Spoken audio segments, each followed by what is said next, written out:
You ask Tiger to calculate. This deals with linear inequalities with one unknown. The final result is b greater than -2. Let's solve it step by step. Group all constants on the right side of the inequality. Subtract 8 from both sides.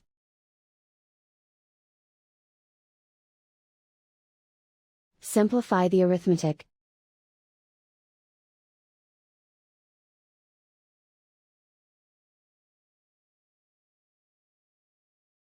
Isolate the b. Divide both sides by 6.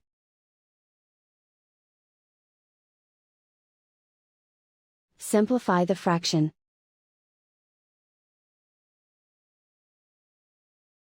Find the greatest common factor of the numerator and denominator.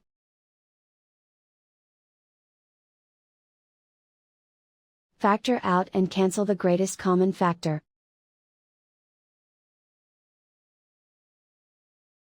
Plot the solution on a coordinate grid. And so the final result is b greater than -2.